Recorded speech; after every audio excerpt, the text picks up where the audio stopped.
Today I'm going to be going over how we can improve your guys' sleep quality without increasing hours. So everyone, should be sleeping 7 to 9 hours. It's pretty standard for humans, but not everyone can, right? We all have responsibilities, work schedules, kids, and it's very difficult these days to prioritize our sleep. So what I want to do is kind of introduce you guys into circadian rhythm and a couple other metrics, your sleep cycles, that we can focus to understand and improve those so that we can actually improve the quality of our sleep without getting our 8 hours. Now, always try and get 8 hours or more each night, but if you can't, if we can improve these things, we can generally get better sleep, which is going to lead to better performance and just overall energy.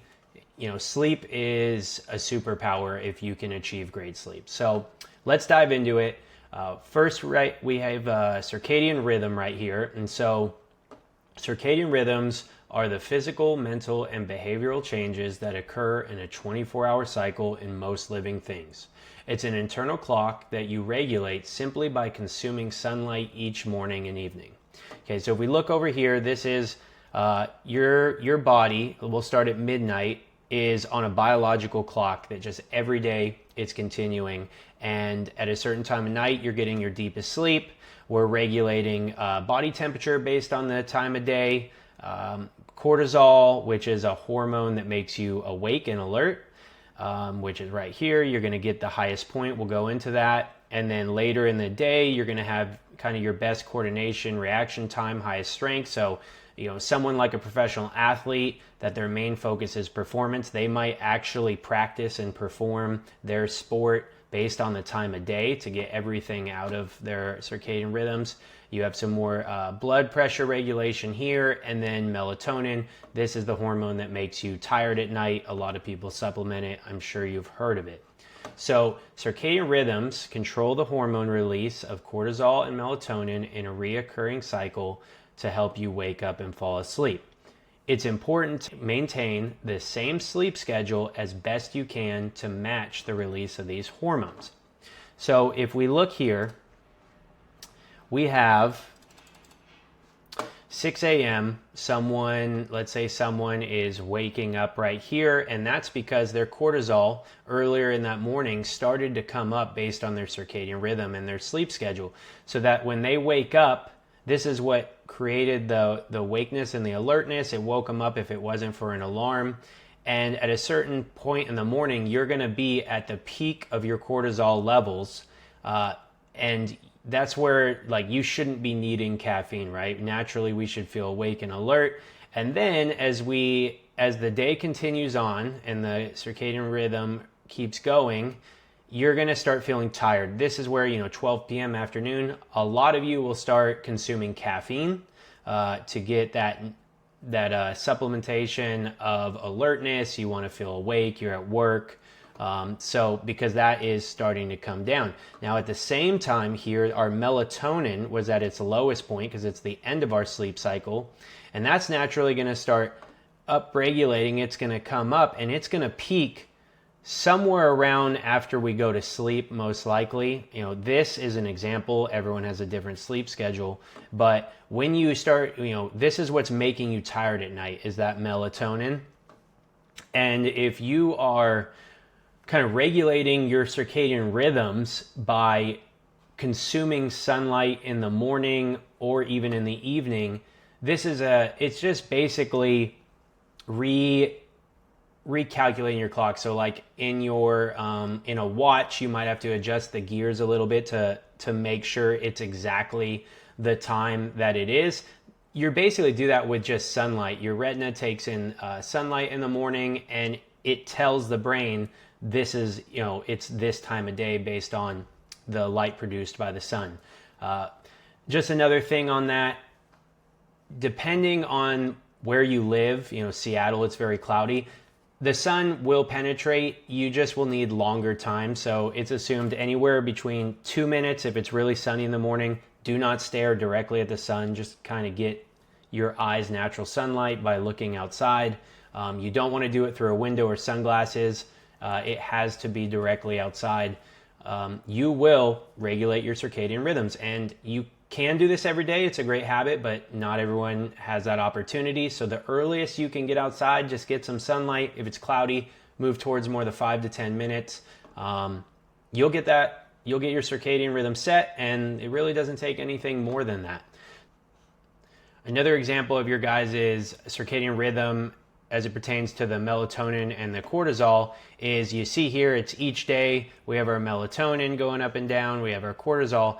If you were to maintain by getting your sunlight each and every day, if we match our sleep schedule to this, we're always going to be peaking at the perfect time, or at least very close to it, which is really going to help your guys' sleep cycles, which we're going to get into. It's really going to benefit that. So that's for later, but this is just kind of a multi-day example here. One other thing with the circadian rhythm is that it contributes to other bodily functions, including your metabolism. Simply put, routine in general is a superpower. So your body's metabolism and what it does with the calories and macros that you consume, it is based on when you go to sleep and when you wake up. So if you are eating too close to bed, you will affect your sleep cycle, and we'll get into it. And then also when you wake up, you typically don't want to eat for at least an hour because your body is not ready to process calories, so it will not be as efficient. All right, so let's move on. And we're going to get into blue light, overstimulation, and caffeine consumption. So if we go here, so blue light is emitted from sunlight, electronic devices, and light bulbs. It delays the production of melatonin, so you want to avoid it 1 to 2 hours before sleep. You can kind of see here, same exact thing, just a little picture. When you guys go to sleep at night and we have lights on, TVs on, we're looking at our phone, we talked about getting sunlight in the morning or the evening. If you're getting artificial light, blue light from those devices, you're telling your brain that it's daytime. Let's say you're on your device at 9 p.m. You're basically telling your brain that it's still daytime. It cannot tell the difference between real sunlight and these artificial lights. And so you definitely want to avoid any blue light 1 to 2 hours before sleep. A lot of you, that's impossible. I understand.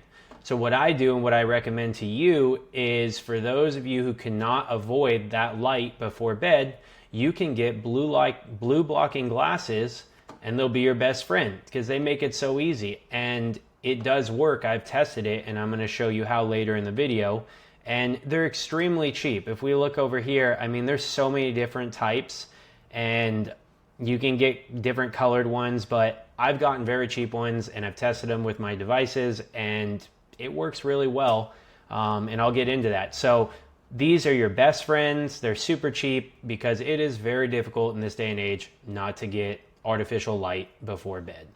And then when the brain is overstimulated, so we're going to get into, you're trying to avoid blue light, but also we get overstimulation, which is going to affect your sleep cycles. And basically, overstimulation is when your brain is flooded with neurochemicals that keep us awake, such as epinephrine, known as adrenaline, making it difficult to wind down before sleep. These neurochemicals remain present during sleep and can interrupt your normal sleep cycle. Typical stimulations are going to be like news is one of the worst, right? It's nothing but stress and problems in the world. Social media, which you might be looking at not news, but even if you're looking at someone's life and it's perceived as better than yours, which is one of the downsides of social media, that is a stressor because you're, comparing yourself with the Joneses. Basically, almost every television is going to create stimulation, right? If it's a horror movie, you're going to be jumpy. If it's a drama, you're going to be sad. And so we want to not intake any of these anything that creates stimulus 1 to 2 hours before bed if possible. But I understand that's extremely difficult for a lot of us. We don't get any time to ourselves, and that is how we wind down.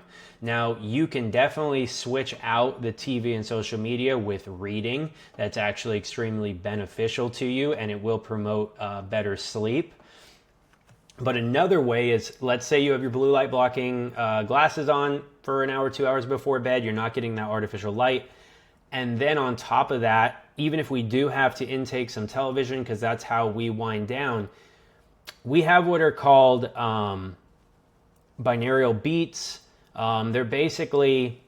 It's basically sleep music. You can find it on YouTube. I have it right here, and I'll pull it up. But in as little as 5 minutes before bed, you can downregulate your brain using sleep music, binaural beats, that incorporate specific frequencies to promote relaxation.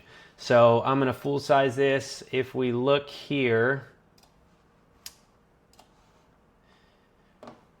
deeply relaxing, you probably can't read this, but they utilize frequencies that match the waves of our sleep cycles. So it's very calming, and it sounds very much like meditative music. If you've gotten massages, it's very similar. But let's see here. Right here, when our brain waves during sleep, you have beta, alpha, theta, and delta. Different stages of sleep utilize these frequencies and waves. And so they have music that just matches it, and you just listen to it right before you go to sleep, or even during sleep if that's an option.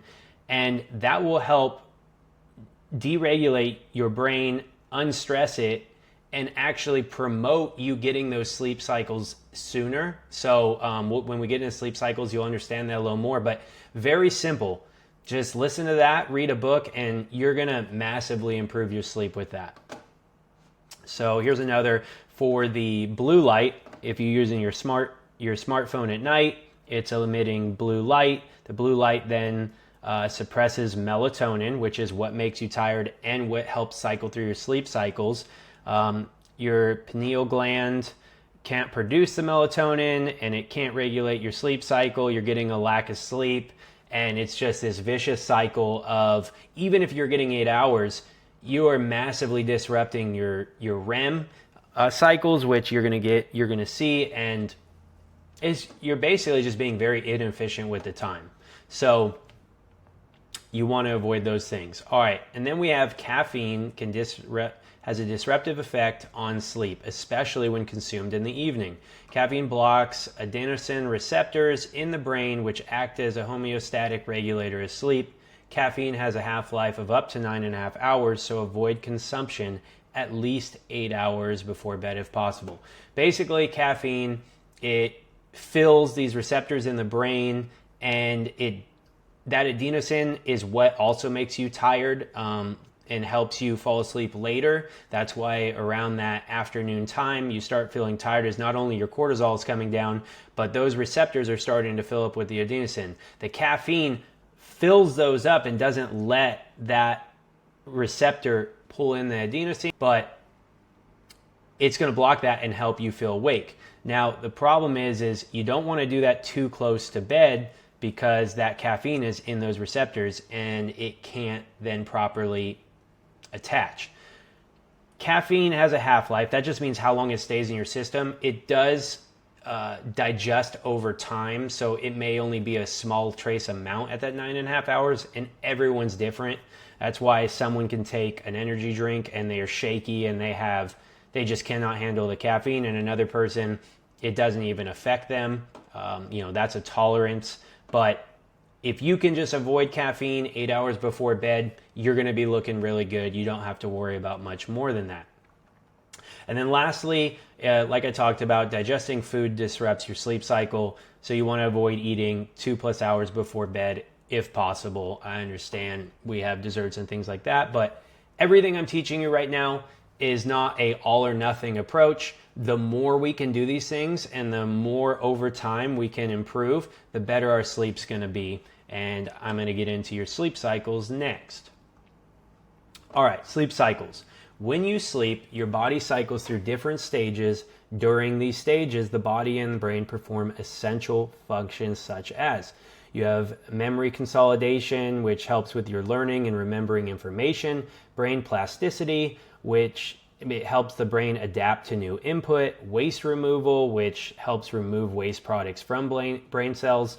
If you think of a computer, it gets new information, it starts filling up with memory, and you can hit a program and it will defragment and get rid of just old unused stuff. That's what your brain's doing with memories, as an example.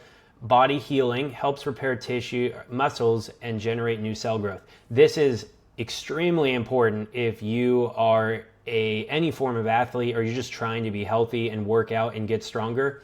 You are just damaging your body day in and day out. When we go to the gym, when we exercise, this is a stressor on the body.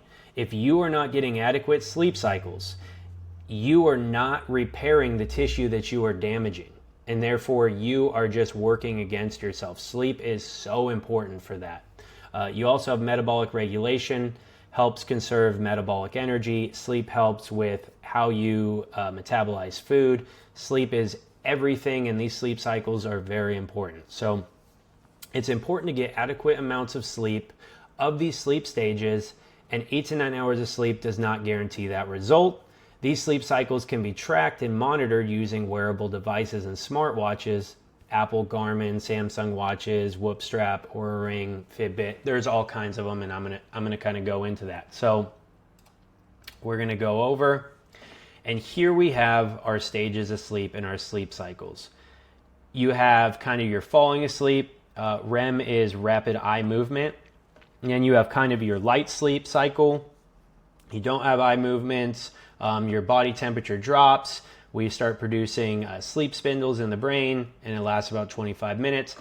This is where you're going to get, your N3 is where your deepest sleep is. That's kind of, if you looked at that original,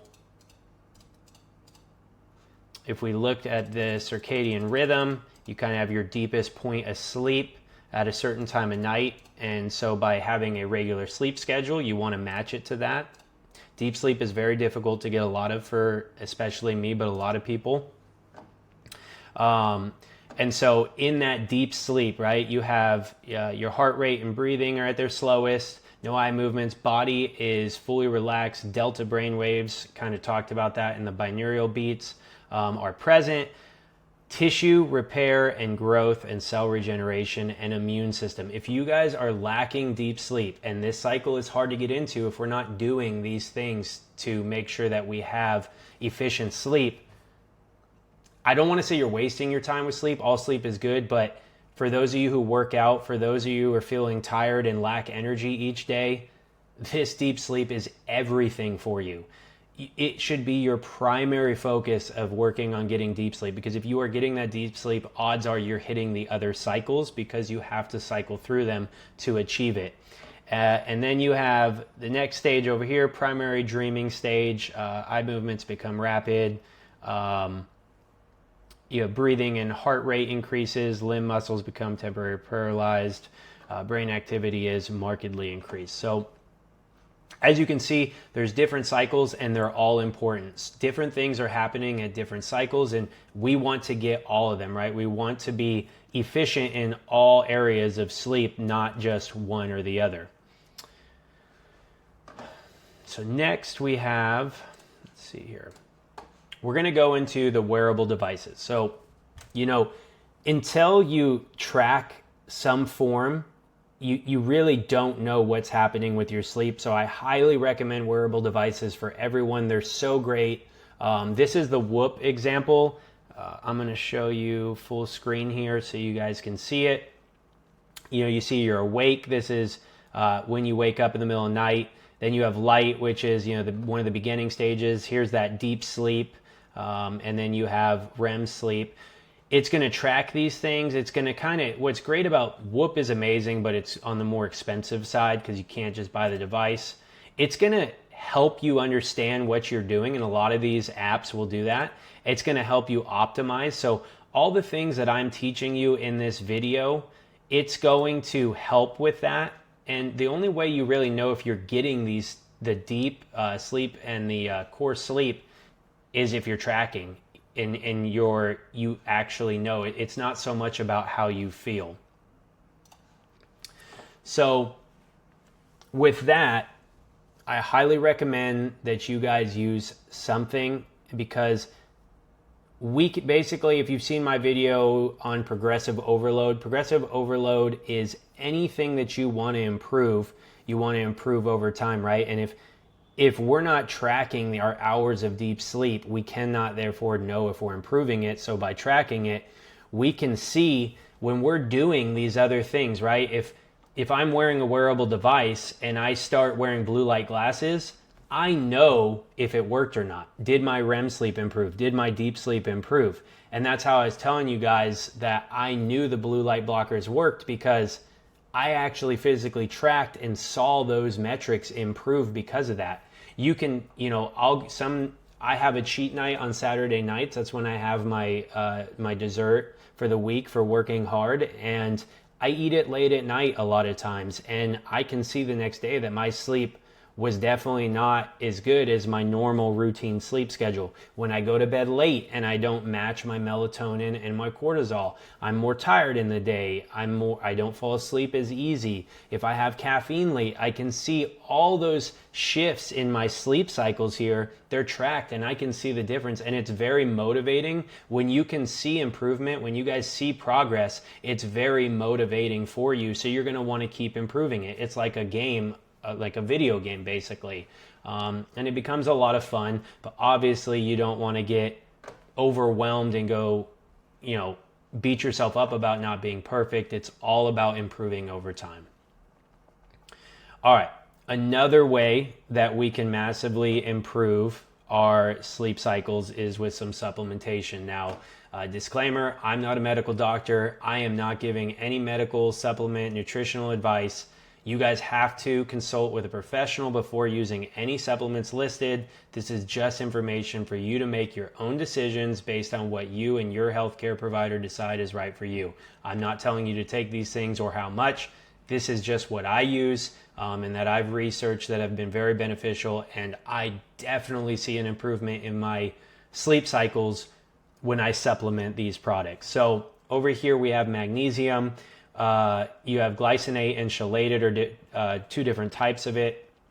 They're highly bioavailable and positively contribute to many biological functions. Improving REM and deep sleep are two of those effects.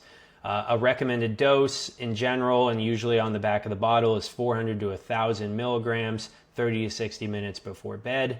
And then we have glycine, which is an amino acid that not only improves REM sleep, but also has other great health benefits.